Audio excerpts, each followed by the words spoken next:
Welcome to the Cyber Brief Project.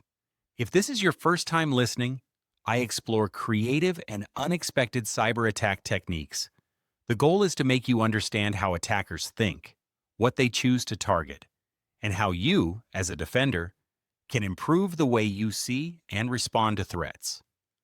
Today, we're diving into a breach that hit some of the biggest names in business: Google, Adidas, Louis Vuitton, Chanel, and more. The attackers didn't use advanced malware or exploit hidden vulnerabilities.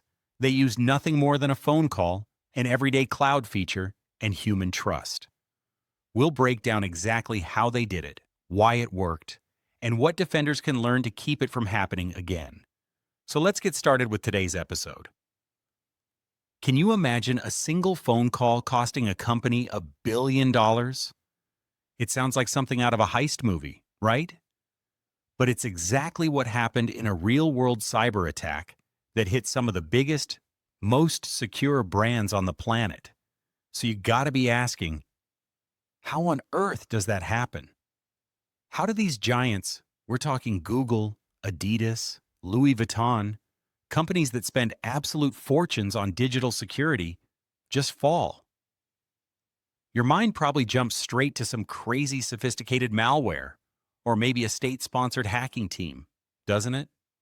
Well, the truth is so simple. It's almost unbelievable. The key that unlocked these digital kingdoms wasn't a complex piece of code. It wasn't some zero-day exploit. It was just a phone call, a simple, confident voice on the other end of the line. And that brings us to what we're calling the impossible breach. It's a fascinating story because the real vulnerability, the one they exploited, wasn't hidden in a server or a line of code. It was found in us, people. I mean, just look at this list of who got hit: Google, Adidas, Louis Vuitton, Chanel, Qantas. These aren't exactly small-time shops. They're global heavyweights. And yet, a hacking group called ShinyHunters got them all, using the exact same trick. The technique has a fancy name: social engineering. Forget the jargon, all it really means is hacking people, not computers. It's the art of tricking someone into breaking the rules by pretending to be someone they're supposed to trust, like that helpful person from IT support. Okay, so how did they actually do it? Let's pull back the curtain on this whole scam. The entire thing, believe it or not, balanced on a deceptively simple 8-digit code. Here's the playbook, step by step. First, the call. A hacker phones an employee sounding exactly like a friendly, maybe slightly stressed out IT guy. Then they make a request, building up this fake urgency, telling the employee they need to connect to a special Salesforce app to fix some urgent issue. Next, they give the employee an 8-digit code. In Salesforce, this code isn't random. It's part of a legitimate process for connecting third-party applications, things like mapping tools, marketing platforms, or reporting extensions, directly to the company's Salesforce environment.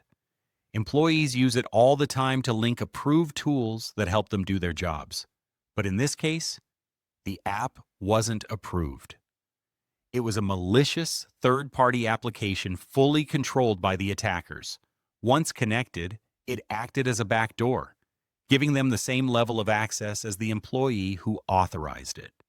And this right here is the part you really need to get. The hackers didn't break Salesforce. There was no bug, no glitch.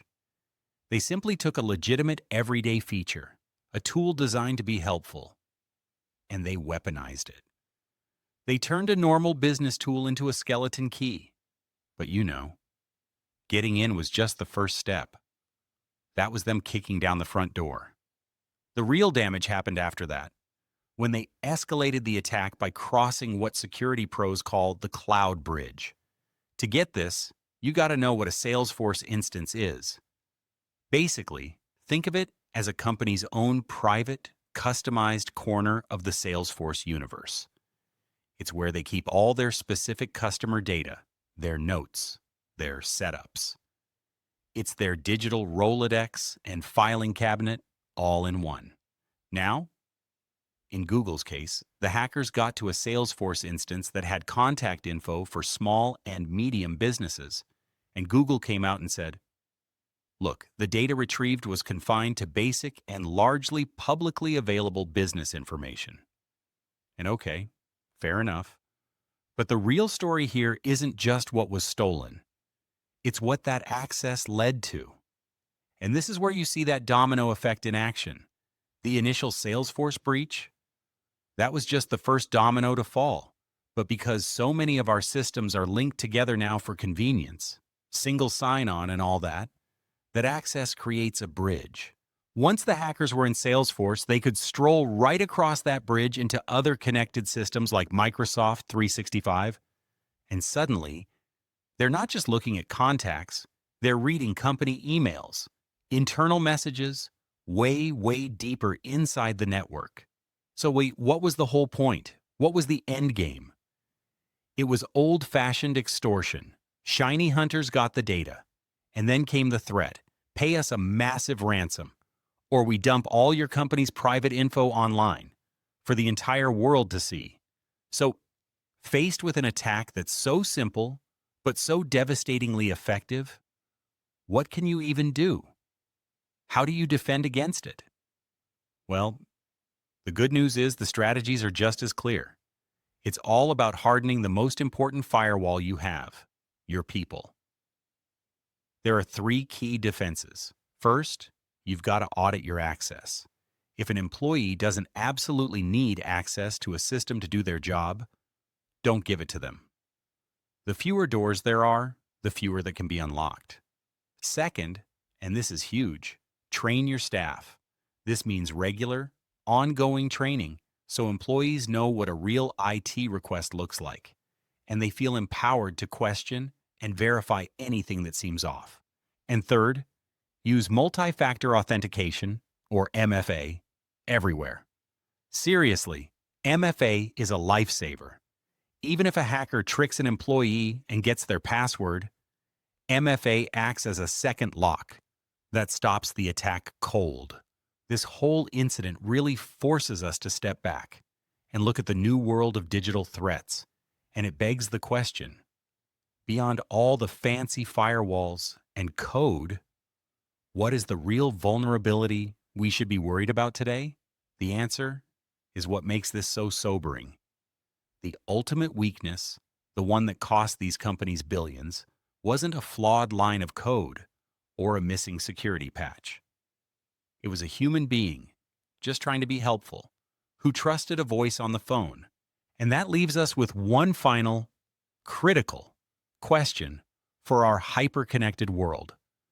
When a simple phone call can bypass millions of dollars in security, it proves that trust itself has become the new vulnerability. So, how do we protect it? If you want to know exactly what defenders can do to prevent this kind of breach, check the episode description.